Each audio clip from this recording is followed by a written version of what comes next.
Hello, and welcome to Office Coffee Pot Stories, where we explore the quiet strength found in self-acceptance, the enduring power of truth, and the profound journey of rebuilding a life, not on revenge, but on authenticity. My name is Isabella.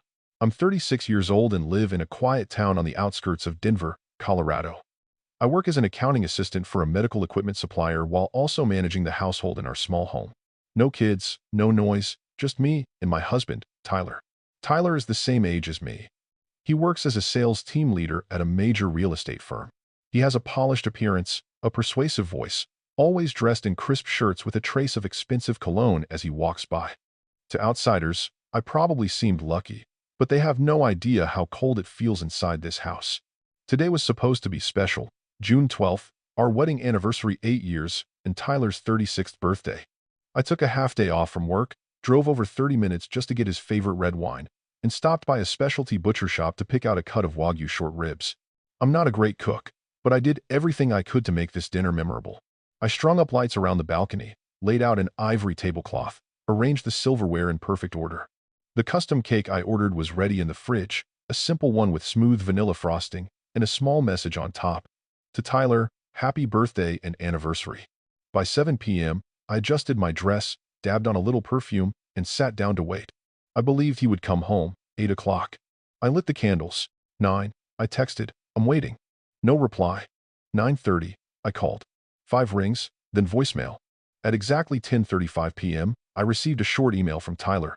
Sorry, big client emergency. I have to stay at the office. We'll make it up later.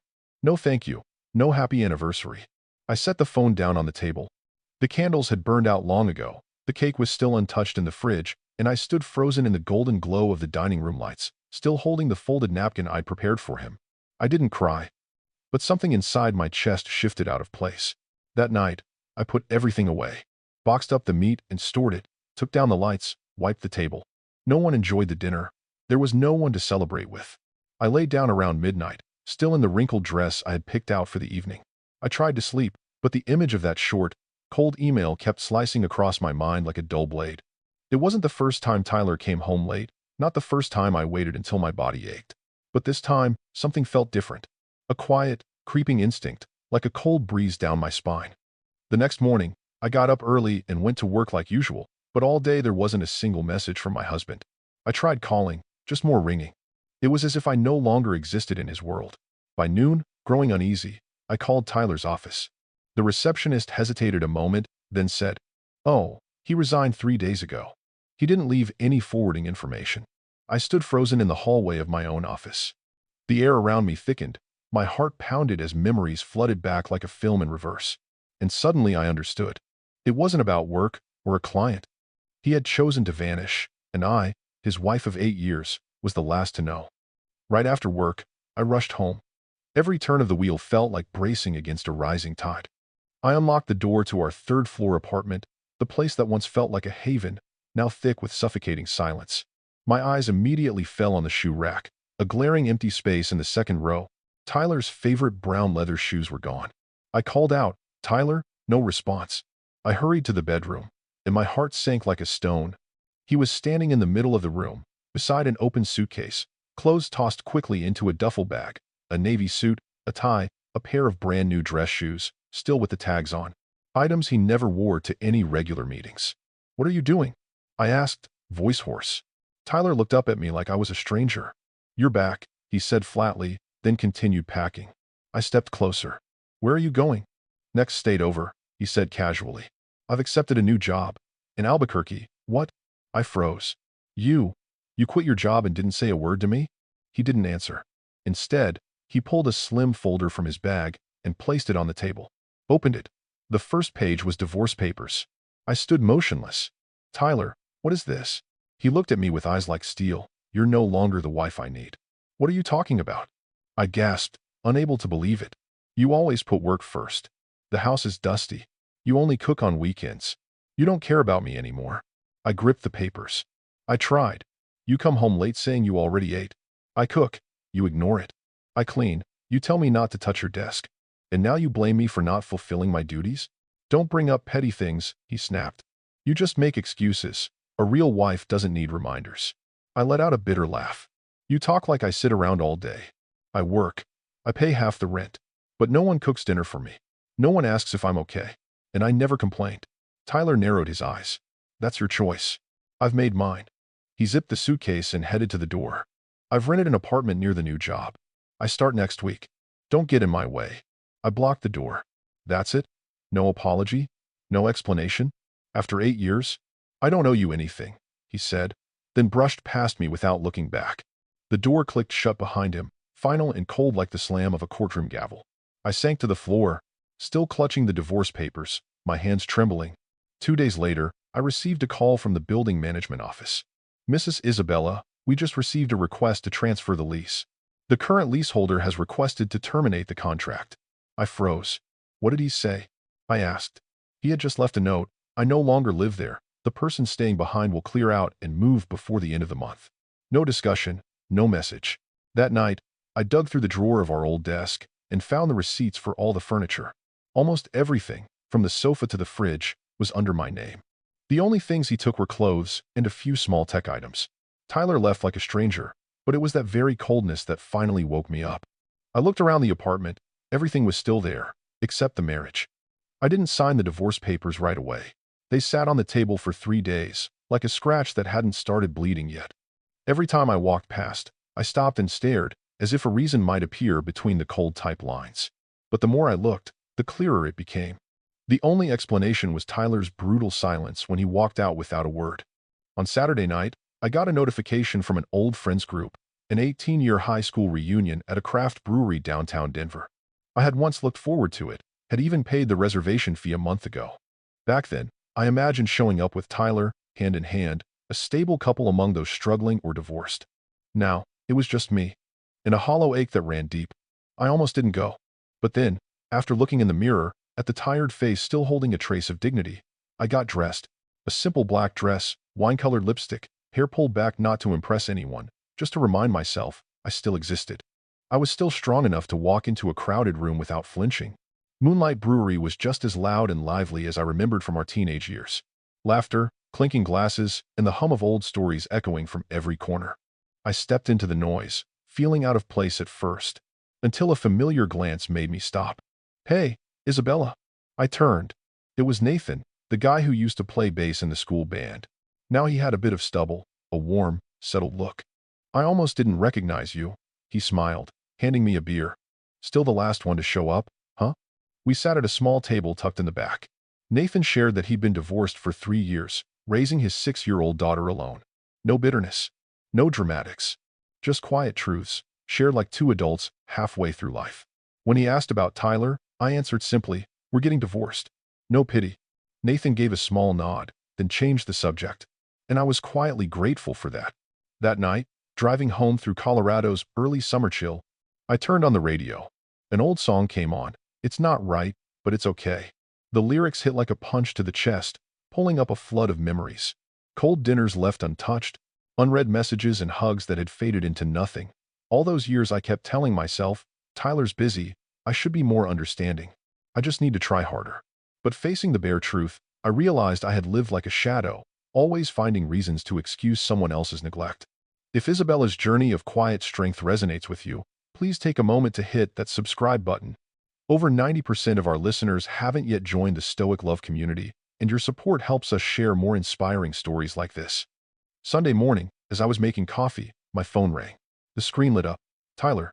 I hesitated a few seconds, then picked up. I've informed the leasing office we're terminating the contract by the end of the month. You should start packing, he said, voice flat like a command. I stayed calm. You don't think you should have asked if I had somewhere else to go? You're an adult. Figure it out, he replied bluntly. I set my mug down and spoke slowly. Good. I'll sign. Tyler stayed quiet. And don't call again, I said firmly. Don't talk to me like I'm still the one keeping your house in order. Still no response. I hung up. No hesitation. I sat at the table. My eyes drifted over the divorce papers. Then, as if closing a chapter that had long since rotted, I picked up the pen and signed my name. Not a single tremor in my hand, not a single tear. Just clarity. After so many years clouded by hollow promises, exactly 1 week after I submitted the divorce through my attorney, Tyler sent me an email close to 10 p.m. The subject line held just one word, proof. I opened it. Before I could even read the first line, a photo jumped out at me. A marriage certificate. Groom, Tyler Robert James. Bride, Marissa Ellis Whitmore. Stamped in deep red at the bottom, Brunello County, New Mexico.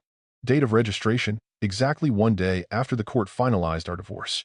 Before I could react, my phone rang. He called right after sending it. I picked up. Tyler's voice came through, disturbingly triumphant. You saw it, right? I got remarried. Life's never been better. I didn't speak. I just listened. And deep inside, something quiet began to shift. Her name's Marissa. 36, just like you.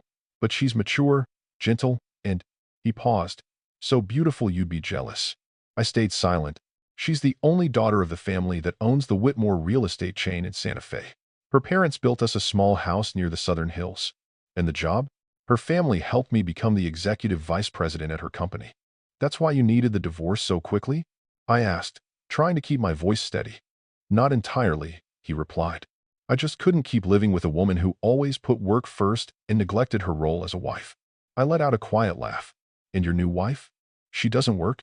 She chose to take care of the home, and we're expecting a baby girl, Tyler said smugly. She's 3 months pregnant.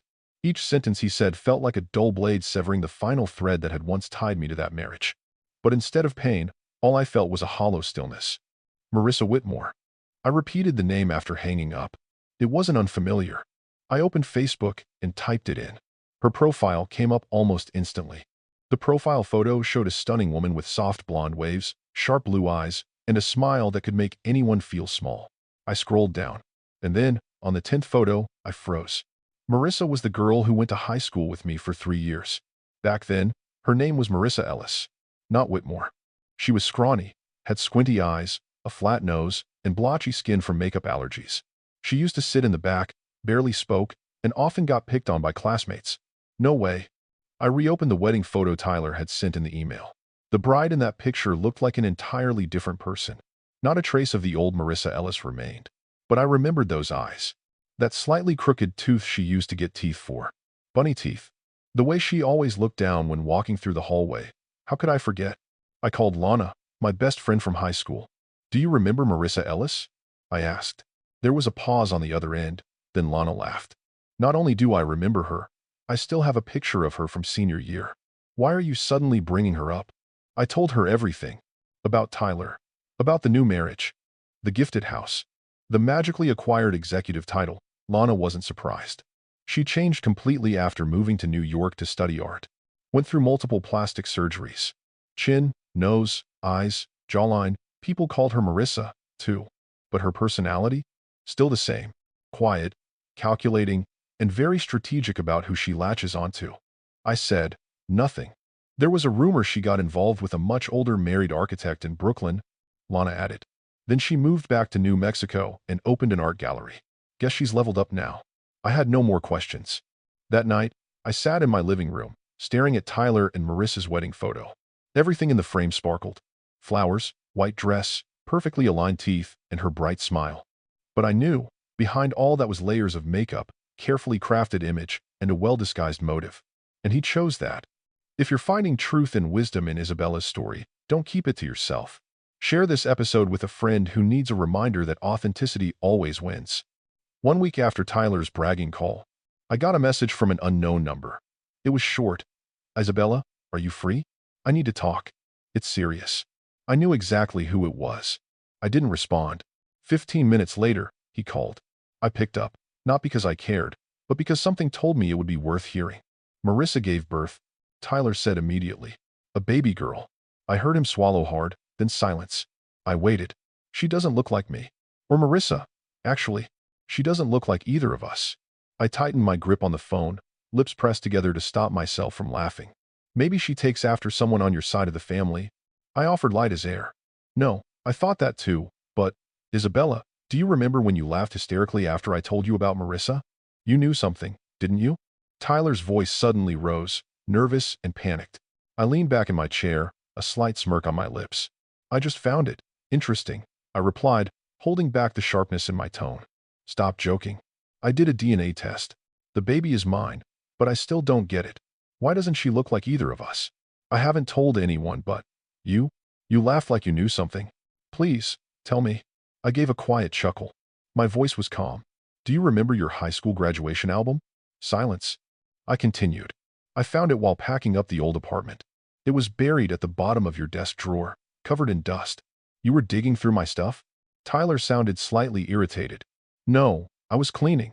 As you requested, I emphasized. And when I opened that album, I was stunned. A curly-haired boy, with squinty eyes, crooked teeth, and acne-covered skin. It took me a few minutes to realize it was you. Tyler exhaled slowly. I always wondered why in 8 years you never introduced me to your college friends. Why you insisted on a small wedding with no friends.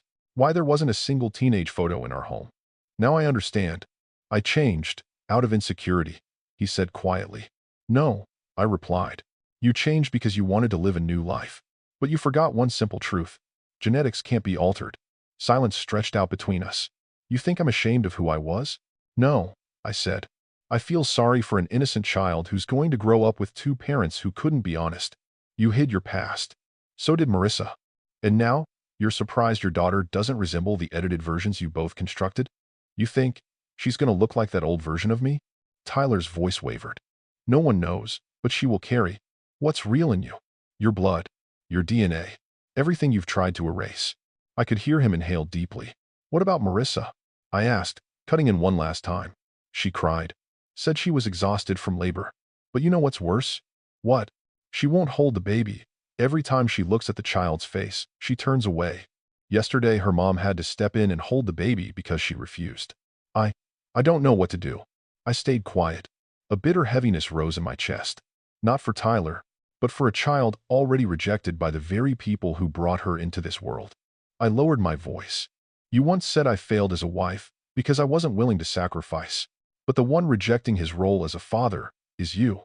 Tyler sighed, maybe about to speak again, but I stopped him. You don't need advice from me. I just hope you don't project your shame onto that baby. She didn't do anything wrong. I ended the call before he could reply. Then I blocked his number. There was nothing more I needed to hear. If Isabella's powerful story inspires you to live authentically, please leave a comment below and share your thoughts. We love hearing from our Stoic Love community. Nearly a year after my final conversation with Tyler, I barely remembered his presence in my life. Not because I tried to forget, but because the life I built after him filled every empty space he left behind. I moved into a small apartment in Boulder, just a 10-minute walk from the office. The balcony overlooked green hills, with just enough sun to grow a few pots of herbs. Mornings no longer felt like something to dread. I'd wake early, make coffee, and breathe. I kept my current job but reduced my hours. I chose a life of balance instead of burnout, chasing things that were never meant for me. I enrolled in a weekend art class and reconnected with old friends, one of whom was Nathan, the guy I had met at the reunion. We didn't tie each other down with promises or expectations. Just quiet afternoons and simple companionship between 2 people who valued peace. I no longer checked on Tyler. But life has a strange way of updating you about people who once stepped out of it. One early autumn afternoon, I ran into Lana at a used bookstore. After a few casual greetings, she leaned in and whispered, "You haven't heard anything about Tyler, have you?" I shook my head slightly. "Marissa is looking for a divorce attorney." I raised an eyebrow, unsurprised. "Word is Tyler cheated again," Lana continued, with a new hire at his wife's company. "Marissa found out 3 months ago but kept quiet, for the child's sake." "The child?" I asked. "Their daughter. She's almost 3 now. But it gets worse." Lana showed me a screenshot from a friend in a preschool parent group. "There's a new girl in class. Her mom had full plastic surgery. Somehow the kids found out and started teasing her, saying, 'Your mom used to be ugly.' The poor thing cried all week." I stared at the message, heart sinking. Even though I no longer cared about Tyler or Marissa, thinking of a child being bullied for choices that weren't hers broke something in me. Sadness, anger, both. "Marissa regrets having the baby," Lana added. "She thought the child would inherit her post-surgery beauty. But now, it's obvious the girl carries the original genes." I said nothing, because honestly, there was nothing left to say.